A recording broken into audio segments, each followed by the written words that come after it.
Hello दोस्तों, आज की वीडियो में सीटेट 2021 के लिए साइंस विज्ञान पेपर 2 में जो है आज हम आपका एनसीईआरटी फैक्ट्स कराएंगे, जहां से आपके क्वेश्चन जो है प्रीवियस ईयर में पूछे गए हैं।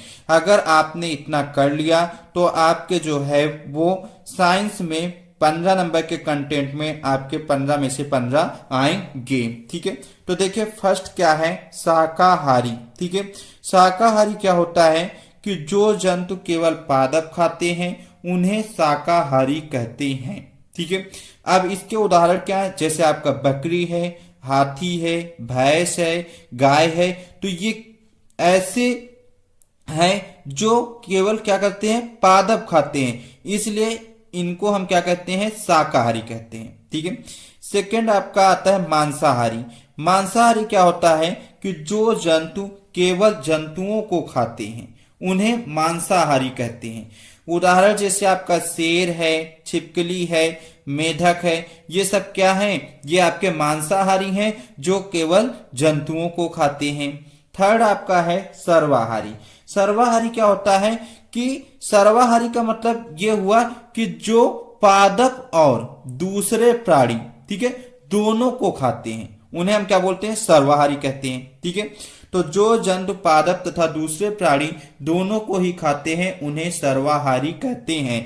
जैसे आपका कौवा है, बिल्ली है, कुत्ता है, आदमी है, ये आपके क्या है, सर्वाहारी हैं, जो पादपों पे भी डिपेंड होते हैं और दूसरे प्राणियों को भी क्या करते हैं, खाते हैं, इसलिए इनको सर्वाहारी में रखा गया है।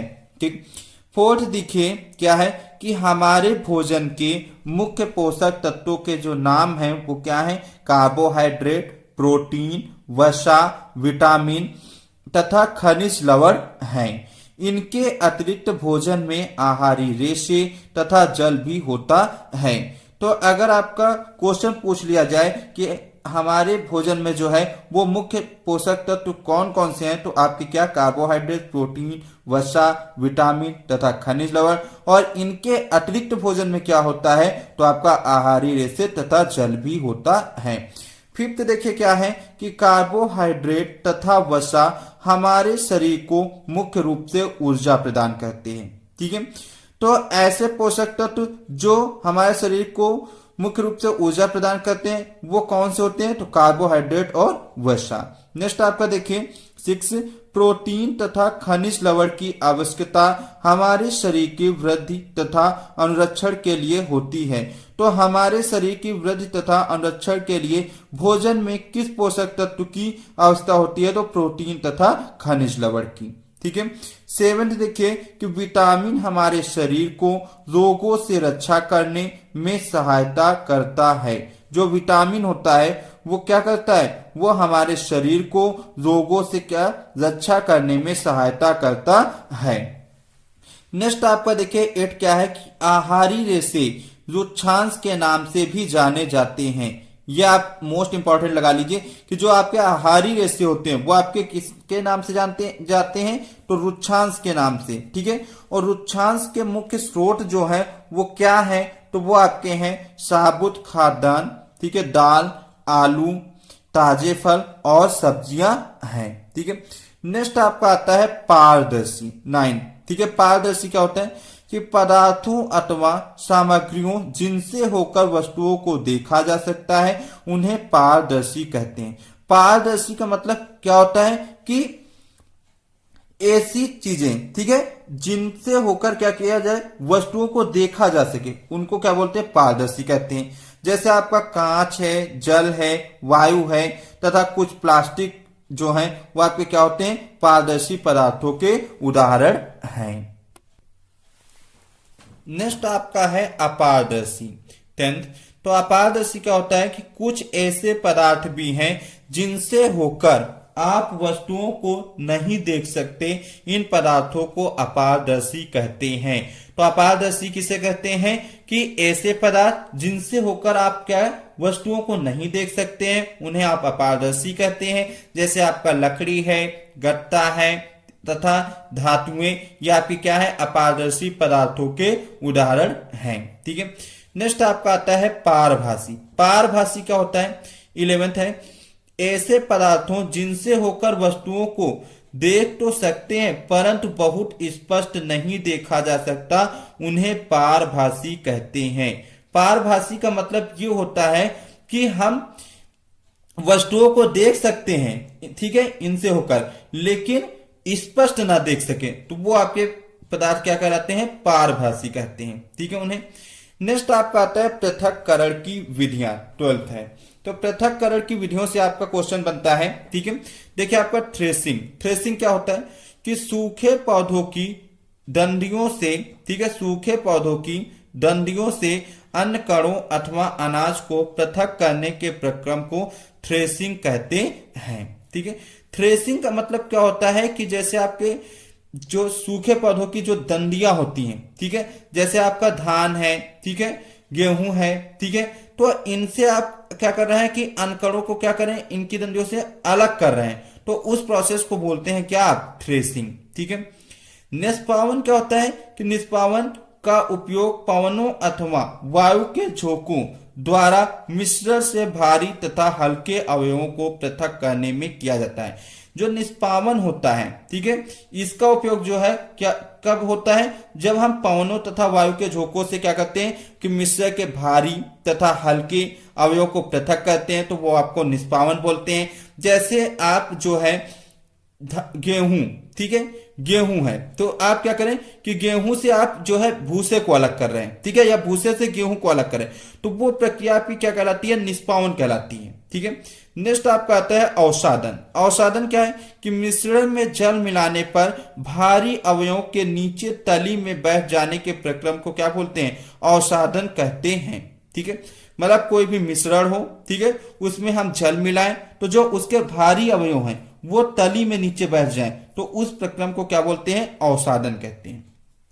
निस्तारण, अवसादित मिश्रण को बिना हिलाए जल को मिट्टी सहित उड़ेलने की क्रिया को निस्तारण कहते हैं, ठीक है। मतलब जो आपका अवसादित मिश्रण है, ठीक है, उसको हम बिना हिलाए क्या करें कि जल को मिट्टी सहित उड़ेल दें, ठीक है, उस क्रिया को हम क्या बोलते हैं? निस्तारण कहते हैं, ठीक है। नेक्स्ट आपका आता है निस्यंदन, ठीक है। जब चाय को एक छन्नी में डालते हैं, चाय की सारी पत्तियां जो हैं वो छन्नी में रह जाती हैं, तो इस प्रक्रम को क्या बोलते हैं? निस्यंदन। निस्यंदन का उपयोग जो है डेली लाइफ में आप क्या करते हैं, जब आप चाय को छन्नी से क्या करते हैं कि छानते हैं, ठीक है, तो क्या होता है कि जो चाय की सारी पत्तियां होती हैं वो छन्नी में रह जाती हैं, तो उस प्रक्रम को आप निस्यंदन कहते हैं। नेक्स्ट आपका आता है वाष्पन। वाष्पन का मतलब होता है कि जल को उसके वाष्प में परिवर्तन करने की प्रक्रिया को वाष्पन कहते हैं। मतलब जल को उसके वाष्प में अगर परिवर्तित करें तो उस प्रक्रिया को क्या बोलते हैं? वाष्पन कहते हैं। और संघनन का मतलब क्या होता है कि जल वाष्प से उसकी द्रव अवस्था में परिवर्तित होने की प्रक्रिया को संघनन कहते हैं। मतलब जल को वाष्प में परिवर्तित करने की प्रक्रिया वाष्पन, ठीक है, और जल वाष्प से उसकी द्रव अवस्था में परिवर्तित होने की प्रक्रिया वो आपकी क्या कहलाती है? संघनन कहलाती है। नेक्स्ट आपका 13 क्या है? वैज्ञानिक और इधर आपकी खोज, ठीक है। किस वैज्ञानिक ने कौन सी खोज की है जो आपके एग्जाम में पूछे जाते हैं, ठीक है। देखिए एडवर्ड जेनर, एडवर्ड जेनर ने जो है चेचक के टीके का आविष्कार किया है, मतलब खोज की है। अलेक्जेंडर फ्लेमिंग, इन्होंने पेनिसिलिन की खोज की है। लुई पास्चर जो है वो किडवन की खोज की है, और जो रॉबर्ट कोच हैं उन्होंने एंथ्रेक्स जीवाणु की खोज की है, ठीक है। तो आपका एक क्वेश्चन जो है वो आपका वैज्ञानिक और खोज से भी पूछा जाता है, ठीक। नेक्स्ट आपको देखिए 14 पॉइंट क्या है कि रोनाल्ड रास ने खोज की कि मलेरिया मच्छर के काटने से होता है। मलेरिया मादा एनोफिलीज मच्छर के काटने से प्लाज्मोडियम नामक प्रोटोजोआ से होता है। रोनाल्ड रास ने क्या खोज की कि जो मलेरिया होता है वो मच्छर के काटने से होता है, और जो मलेरिया है, ठीक है, वो मादा एनोफिलीज मच्छर के काटने से जो प्लाज्मोडियम नामक प्रोटोजोआ है उससे होता है, ठीक है। नेक्स्ट आपका 15, ठीक है, जो आपका बहुत ही पूछा जाता है कि दही में अनेक सूक्ष्मजीव पाए जाते हैं जिनमें लैक्टोबैसिलस नामक जीवाणु प्रमुख है जो दूध को दही में परिवर्तित कर देता है। क्वेश्चन पूछा जाता है कि दूध को दही में परिवर्तित करने वाला जीवाणु का नाम, तो वो आपका है लैक्टोबैसिलस। ठीक है, नेक्स्ट आपका आता है सिस्टीन कि ईस्ट का उपयोग कब किया जाता है। ठीक है, तो ईस्ट का उपयोग एल्कोहल निर्माण में किया जाता है जब मैदा के आटे में ईस्ट तथा चीनी मिलाकर कुछ घंटे रखा जाता है तो CO2 गैस तथा एल्कोहल का निर्माण होता है। तो ईस्ट का जो है वो उपयोग कहाँ पे, तो एल्कोहल निर्माण में, जो आपके पेपर में पूछा गया है। जब मैदा के आटे में आप ईस्ट तथा चीनी मिलाकर कुछ घंटे रखा जाता है तो CO2 गैस तथा एल्कोहल का क्या होता है, निर्माण होता है। ठीक है, नेक्स्ट आपका आता है 17 पॉइंट, यदि एक सरल लोलक की आवृत्ति 2 हर्ट्ज जो हो तो यह 16 सेकेंड में कितने दोलन पूरा करेगा। ठीक है, तो इसका सिंपल से आपको आंसर निकालना है। क्या करना है, आवृत्ति को आपको टाइम से क्या कर देना है, मल्टीप्लाई कर देना है। तो जब आप 16 को 2 से मल्टीप्लाई करेंगे तो क्या आ जाएगा आपका 32। ठीक है, यही आपका क्या हो जाएगा आंसर, कि आपका यदि एक सरल लोलक की आवृत्ति 2 हर्ट्ज है। ठीक है, और यह 16 सेकेंड में कितने दोलन पूरा करेगा, तो आपको क्या करना है, आवृत्ति को आपको टाइम से मल्टीप्लाई कर देना, जो आएगा वो आपका क्या आएगा, दोलनों की संख्या आ जाएगी। ठीक, तो 16 × 2 32 आंसर आ जाएगा। ठीक है, नेक्स्ट आपका देखिए क्या है 18, मानव रोग और रोग कारक सूक्ष्म जीव। ठीक है, यहां से भी आपका क्वेश्चन पूछा जाता है। ठीक है, तो देखिए क्या है कि जो आपका 6 रोग है, ठीक है, वो आपका किस रोग कारक सूक्ष्म जीव से होता है, तो जीवाणु के द्वारा, खसरा वायरस के कारण, चिकन पॉक्स वायरस, ठीक है, पोलियो वायरस, ठीक है, हैजा जीवाणु के द्वारा, टाइफाइड जीवाणु के द्वारा। ठीक है, और जो आपका यहाँ पे हेपेटाइटिस ए है वो भी वायरस के द्वारा, और मलेरिया जो है वो आपका प्रोटोजोआ, ठीक है, के कारण होता है। ठीक है, नेक्स्ट आपका 19 है डॉक्टरी थर्मामीटर। ठीक है, जहां से आपका क्वेश्चन पूछा गया है कि जिस तापमापी से हम अपने शरीर के ताप को मापते हैं उसे क्या बोलते हैं, डॉक्टरी थर्मामीटर कहते हैं। और जो डॉक्टरी थर्मामीटर से हम 35 डिग्री सेंटीग्रेड से 42 डिग्री सेंटीग्रेड तक के ताप ही माप सकते हैं। ठीक है, ये आपका पूछा गया है कि डॉक्टरी थर्मामीटर से, ठीक है, कितने डिग्री से कितने डिग्री सेंटीग्रेड तक के ताप को माप सकते हो, तो 35 डिग्री सेंटीग्रेड से 42 डिग्री सेंटीग्रेड तक के ताप को। ठीक है, नेक्स्ट आपका 20 क्या है कि मानव शरीर का जो सामान्य ताप है वो आपका 37 डिग्री सेंटीग्रेड है। ठीक है, 21 देखिए आपका, ये जितने भी आपको करा रहे हैं ये आपके सभी इंपॉर्टेंट है, इनमें से कोई भी ऐसा नहीं है जो आपके एग्जाम के लिए इंपॉर्टेंट ना हो। ठीक है, इसलिए आप लोग जो है सभी को जो है ध्यान से पढ़िए और आप जो है लर्न कीजिए। ठीक है, तो 21 देखिए क्या है आपका, प्रयोगशाला तापमापी। तो प्रयोगशाला तापमापी क्या होता है कि प्रयोगशाला तापमापी का परिसर जो है वो प्रायः -10 डिग्री सेंटीग्रेड से 110 डिग्री सेंटीग्रेड होता है, जो आपके एग्जाम में पूछा गया है। ठीक है, कि प्रयोगशाला तापमापी का परिसर कितना होता है, तो आपका -10 डिग्री सेंटीग्रेड से 110 डिग्री सेंटीग्रेड होता है।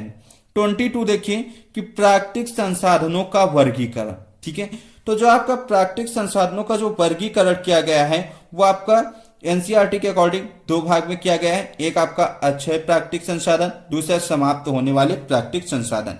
तो देखिए अक्षय प्राकृतिक संसाधन क्या होते हैं कि ये संसाधन प्रकृति में असीमित मात्रा में उपस्थित हैं और मानवीय क्रियाकलापों से समाप्त होने वाले नहीं है। मतलब अक्षय प्राकृतिक संसाधन का मतलब ये होता है कि ऐसे संसाधन जो प्रकृति में असीमित मात्रा में उपस्थित हैं और मानवीय क्रियाकलापों से समाप्त नहीं होते हैं, उन्हें हम अक्षय प्राकृतिक संसाधन कहते हैं। उदाहरण जैसे आपका सूर्य का प्रकाश और वायु। ठीक है, नेक्स्ट आपका कहते हैं समाप्त होने वाले प्राकृतिक संसाधन। जैसा आपको नाम से पता चल रहा है कि प्रकृति में इन स्रोतों की मात्रा सीमित है, ये मानवीय क्रियाकलापों द्वारा समाप्त हो सकते हैं। ठीक है, तो इन संसाधनों के उदाहरण जैसे आपका वन है, वन्यजीव है, खनिज, कोयला, पेट्रोलियम, प्राकृतिक गैस, ये आपके क्या है कि समाप्त होने वाली प्राकृतिक संसाधन है। जो आपका क्वेश्चन पूछा जाता है वहां पे आपका एक उदाहरण दे दिया जाएगा और पूछेगा कि ये आपका अक्षय प्राकृतिक संसाधन है या समाप्त होने वाले प्राकृतिक संसाधन, उसको आपको टिक करना होता है। ठीक है, नेक्स्ट आपका देखिए पेट्रोलियम। ठीक है, पेट्रोलियम से आपका क्वेश्चन बहुत बनता है। देखिए 23 पॉइंट पे हमने पेट्रोलियम दिया है। पेट्रोलियम गहरे रंग का तेली द्रव है। ठीक है, तो आपका पेट्रोलियम, ठीक है, क्या है, तो ये गहरे रंग का तेली द्रव है, इसकी गंध अप्रिय होती है। यह विभिन्न संघटकों जैसे पेट्रोलियम गैस, पेट्रोल, मिट्टी का तेल, पैराफिन मोम, बिटुमेन, डीजल, स्नेहक तेल का मिश्रण होता है। तो जो आपका क्वेश्चन बनता है वो आपका बनता है कि पेट्रोलियम का इनमें से कौन सा संघटक है या इनमें से कौन सा संघटक नहीं है। वहां पे आपको 4 ऑप्शन दे दिए जाते हैं, ठीक है। तो अगर आपको इनमें से कोई भी आपको मिल रहा है ऑप्शन में, तो वो आपका क्या होगा, संघटक होगा पेट्रोलियम का। अगर इनमें से नहीं मिल रहा है तो वो आपका पेट्रोलियम का संघटक नहीं होगा, ठीक है। नेक्स्ट देखिए, आपका सीएनजी पेट्रोलियम का उत्पाद नहीं है। यह आपका भी क्वेश्चन पूछा गया है कि इनमें से पेट्रोलियम का उत्पाद नहीं है, वहां पे आपको सीएनजी एक ऑप्शन दे दिया जाता है। तो आप क्या लगाएंगे कि सीएनजी वाले में टिक करेंगे कि सीएनजी जो है पेट्रोलियम का उत्पाद नहीं है। 24 देखिए आपका क्या है कि सोडियम धातु वायु में रखने पर जल उठती है, क्योंकि सोडियम वायु से क्रिया करके ज्वलनशील हो जाता है, इसलिए सोडियम को केरोसिन में रखा जाता है। यह भी आपका इंपॉर्टेंट है कि सोडियम धातु को जो है किस में रखा जाता है, तो केरोसिन में रखा जाता है। क्यों रखा जाता है, क्योंकि सोडियम जो है वायु से क्रिया करके ज्वलनशील हो जाता है। देखिए नेक्स्ट आपका 25 क्या है कि जब हाइड्रोजन को जलाया जाता है तो रासायनिक क्रिया होती है, जहां हाइड्रोजन ऑक्सीजन के साथ जुड़कर पानी बनाती है और बहुत ज्यादा ऊर्जा निर्युक्त होती है, जिसके साथ साथ पोप धड़ की आवाज की तरह आवाज भी करती है, ठीक है। तो क्वेश्चन जो आपका पूछा गया वो आपका पूछा गया है कि पोप की तरह आवाज करती है। वहां पे आपको ऑप्शन में मिलेगा हाइड्रोजन, वही आपका क्या होता है, करेक्ट होता है कि हाइड्रोजन को जब आप जलाते हैं तो रासायनिक क्रिया होती है, ठीक है, जहां हाइड्रोजन जो है वो ऑक्सीजन के साथ क्या होता है, जुड़ जाता है, ठीक है, जिससे कि बहुत ज्यादा ऊर्जा नियुक्त होती है और धड़ की आवाज मतलब पोप साउंड उत्पन्न होती है, ठीक है। यहाँ पे देखिए आपकी रिएक्शन दिखे 2H2 प्लस O2, तो आपका 2H2O प्लस एनर्जी, ठीक है। नेक्स्ट आपका देखिए 26 क्या है, सीएनजी। तो सीएनजी क्या है, सीएनजी का उपयोग ऊर्जा उत्पादन हेतु किया जाता है। अब इसका उपयोग परिवहन वाहनों में ईंधन के रूप में किया जाता है, क्योंकि यह कम प्रदूषणकारी है। यह एक स्वच्छ ईंधन है। सीएनजी के अवयव हैं मीथेन, इथेन और प्रोपेन, ठीक है। तो आपका जो क्वेश्चन पूछा गया वो आपका ये पूछा गया कि सीएनजी के अवयव हैं, तो आप क्या बताएंगे, मीथेन, इथेन और प्रोपेन। सीएनजी का उपयोग किस लिए किया जाता है, तो ऊर्जा उत्पादन हेतु किया जाता है। किस में उपयोग होता है, तो परिवहन वाहनों में ईंधन के रूप में किया जाता है, और ये क्या है, कम प्रदूषणकारी है। ये आपके सीएनजी से संबंधित थे, ठीक है। नेक्स्ट आपको देखिए 27 ईंधन दक्षता, ठीक है, जहां से आपका क्वेश्चन बहुत बार पूछा गया है। देखिए क्या है कि ईंधन के 1 किलोग्राम के पूर्ण दहन से प्राप्त ऊष्मा ऊर्जा की मात्रा उसका ऊष्मीमान कहलाती है, ठीक है। तो ऊष्मीमान किसे कहते हैं, ईंधन के 1 किलोग्राम के पूर्ण दहन से जो प्राप्त ऊष्मा की मात्रा होती है उसको हम क्या बोलते हैं, ऊष्मीमान कहते हैं, ठीक है। और ईंधन के ऊष्मीमान को किलो जूल प्रति किलोग्राम, ठीक है, किलो जूल प्रति किलोग्राम मात्रक द्वारा प्रदर्शित किया जाता है। तो जो आपके एग्जाम में क्वेश्चन पूछा गया है वो पूछा गया है कि ऊष्मीमान को, ठीक है, किस मात्रक द्वारा प्रदर्शित करते हैं, तो किलो जूल प्रति किलोग्राम द्वारा, ठीक है। नेक्स्ट आपका आता है 28 क्या है, क्रियाकलाप है, जो आपके एनसीईआरटी में दिया गया है, जहां से आपका क्वेश्चन बनता है। क्या क्वेश्चन बनता है, तो देखिए कोई छात्र मैग्नीशियम रिबन का, ठीक है, वायु में दहन करता है और बची हुई राख को आसुत जल में घोलकर विलयन बनाता है। इस विलयन की एक बूंद क्रमशः पहले नीले लिटमस और फिर लाल लिटमस पर डालने पर यह ज्ञात होता है कि रासायनिक क्रिया में जो है आपका मैग्नीशियम हाइड्रोक्साइड का निर्माण होता है। यह एक क्षार है जो लाल लिटमस को नीले रंग में परिवर्तित कर देता है तथा नीले लिटमस पर कोई प्रभाव नहीं पड़ता है, ठीक है। तो क्या समझ में आ रहा है कि जब कोई आप मैग्नीशियम रिबन लेते हैं, उसका वायु में दहन करते हैं, ठीक है, तो क्या होता है कि जो बची हुई राख होती है, जब उसको आप आसुत जल में, ठीक है, घोलकर आप विलयन बनाते हैं, ठीक है, आसुत जल में घोलकर क्या करते हैं, विलयन बनाते हैं, ठीक है। और विलयन के एक बूंद आप पहले नीले लिटमस पे डालें, फिर आप लाल लिटमस पे डालें, तो देखो जो आपका विलयन बनेगा वो आपका बनेगा आपका मैग्नीशियम हाइड्रोक्साइड। और ये मैग्नीशियम हाइड्रोक्साइड जो है वो आपका क्या है, एक क्षार है, ठीक है। तो क्षार जब बनता है तो वो लाल लिटमस को तो नीले में परिवर्तित कर देता है, लेकिन नीले लिटमस पर कोई प्रभाव नहीं डालता है, ठीक है। यही आपका यहां से कई सारे क्वेश्चन पूछे गए हैं। तो आप एक चीज याद रख लीजिए कि अगर कोई विलन जो है क्षार है, ठीक है, तो वो लाल लिटमस को नीले में परिवर्तित कर देगा और नीले लिटमस पर कोई प्रभाव नहीं डालेगा, ठीक है। ये आपको पता होना चाहिए, ठीक है। अगर यहीं पे आपका अम्ल बनता, ठीक है, तो अम्ल जो है वो नीले लिटमस को, ठीक है, लाल में कर देता और लाल लिटमस पर कोई भी प्रभाव नहीं डालता, इसका अपोजिट हो जाता है, ठीक है। नेक्स्ट आपका 29 क्या है, अभिक्रिया श्रृंखला, ठीक है, रिएक्टिविटी सीरीज, ठीक है। तो यहां से आपके क्वेश्चन जो है 2 से 3 क्वेश्चन आपके प्रीवियस ईयर में पूछे गए हैं, क्या है, तो आपको इसको जो है थोड़ा सा याद करना पड़ेगा कि आपका पोटेशियम रिएक्टिविटी सीरीज में जो है किस स्थान पे क्या है। तो देखिए पहले पोटेशियम, फिर sodium, calcium, magnesium, aluminium, zinc, iron, tin, ठीक है, lead, hydrogen, copper, mercury, silver, ठीक है, गोल्ड, और उसके बाद आपका क्या आता है, प्लेटिनम, ठीक है। तो ये आपकी क्या है, रिएक्टिविटी सीरीज है, ठीक है। ऊपर वाले जो है वो आपके मोर रिएक्टिव मेटल हैं, जो आपके नीचे वाले हैं वो आपके क्या है, लीस्ट रिएक्टिव मेटल हैं, ठीक है। और यहाँ पे किसको किससे प्रदर्शित करते हैं, इसको पोटेशियम को के से, सोडियम को Na से, कैल्शियम को Ca से, मैग्नीशियम को Mg, एल्यूमिनियम को Al से, जिंक को Zn से, आयरन को Fe से, टिन को Sn से, लेड को आपको Pb से, हाइड्रोजन को S से, कॉपर को Cu से, मरकरी को Hg से, सिल्वर को Ag से, गोल्ड को Au से, और उसके बाद आप प्लेटिनियम को Pt से, ठीक है। तो यहाँ पे जो क्वेश्चन बनाया वो क्या बना है, तो देखिए आपका यहाँ पे मैंने एक नोट लिखा है, ठीक है, कि अभिक्रिया श्रृंखला में जो आपका जस्टा है, ठीक है, मतलब जिंक, ठीक है, का जिंक मीन्स जस्टा का स्थान जो है कापर से क्या है, ऊपर है, ठीक है।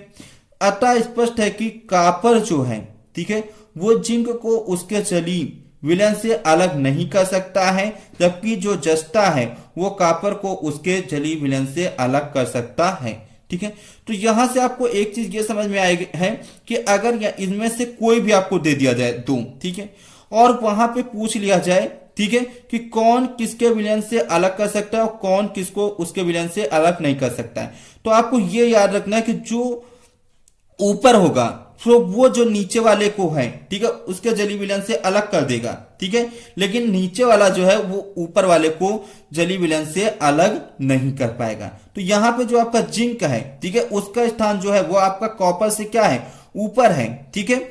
और जो आपका यहाँ पे जिंक है वो क्या है कि कॉपर से आपका ऊपर है और कॉपर जो है वो आपका जिंक से क्या है, नीचे है। तो इसका मतलब क्या होगा कि जिंक जो है वो कॉपर को उसके जली विलन से अलग कर देगा, लेकिन कॉपर जो है वो जिंक को उसके जली विलन से अलग नहीं कर पाएगा। तो ये आपको यहाँ पे समझ में आना चाहिए, ठीक है। नेक्स्ट आपका देखिए क्या है, आपका पूछा जाता है इंसुलिन हार्मोन। तो आपका इंसुलिन हार्मोन से आपका क्वेश्चन पूछा गया है, क्या है, तो देखिए आपका ये तथ्य में है कि डायबिटीज मधुमेह के रोगियों में ब्लड शुगर को सामान्य रखने के लिए इंसुलिन दिया जाता है, ठीक है। जो आपके डायबिटीज के रोगी होते हैं उनको क्या किया जाता है, इंसुलिन दिया जाता है ब्लड शुगर को सामान्य रखने के लिए, ठीक है। तो इंसुलिन जो है वो आपका एक प्रकार का हार्मोन है जिसका निर्माण कहाँ पे होता है, अग्न्याशय में होता है, और हमारा अग्न्याशय जो है वो कार्बोहाइड्रेट्स को रक्त शर्करा में परिवर्तित कर देता है, जो कि इंसुलिन के माध्यम से यह रक्त शर्करा जो है वो ऊर्जा में परिवर्तित हो जाती है, ठीक है। तो क्या समझ में आया कि इंसुलिन जो है, ठीक है, वो डायबिटीज के रोगियों को दिया जाता है ब्लड शुगर को सामान्य रखने के लिए। इंसुलिन जो है वो आपका एक प्रकार का हार्मोन है। कहाँ पे इसका निर्माण होता है, अग्न्याशय में होता है। अग्न्याशय क्या करता है, तो कार्बोहाइड्रेट्स को रक्त शर्करा में परिवर्तित कर देता है, और जो इंसुलिन है, ठीक है, इस रक्त शर्करा को ऊर्जा के रूप में परिवर्तित कर देता है, ठीक है। तो ये हमारा क्या था, एनसीईआरटी के इंपॉर्टेंट फैक्ट थे जहां से आपके क्वेश्चन बनते हैं प्रीवियस ईयर में। आप प्रीवियस ईयर क्वेश्चंस को अब इसके बाद सॉल्व कीजिए, ठीक है। आपको देखना काफी ज्यादा क्वेश्चन आपके सॉल्व हो जाएंगे, ठीक है। तो जो इसका नेक्स्ट पार्ट है जो आप भी बचा हुआ है वो आपको नेक्स्ट वीडियो में हम आपको प्रोवाइड करेंगे। अगर आपको वीडियो अच्छी लगी है तो नीचे जाके लाइक कर दीजिए, दोस्तों के साथ शेयर कर दीजिए। चैनल पे नए हैं तो चैनल को सब्सक्राइब कर लीजिएगा, साथ ही साथ बेल आइकन को प्रेस कर लीजिएगा, क्योंकि यहाँ पे आपको सीटेट का पूरा कंटेंट कराया जाएगा, ठीक है, ताकि आप लोगों के जो है 120 प्लस मार्क आपके एग्जाम में आए। और हमारी क्लास का जो टाइमिंग है 12:15 PM पे क्लास होती है, ठीक है। और आप टेलीग्राम को आप ज्वाइन कर सकते हैं प्रीतम एकेडमिक सर डाल के, ठीक है, सर्च करके, या फिर आपको डिस्क्रिप्शन या फिर आपको अबाउट वाले ऑप्शन में आपको टेलीग्राम का लिंक दे दिया गया है, वहां से आप ज्वाइन कर लीजिए। वहां पे हम इसकी पीडीएफ को शेयर कर देंगे, ठीक है, ताकि आप पीडीएफ को आसानी से पढ़ सकें। ठीक है, तो thanks for watching, love you all, जय हिंद, जय भारत।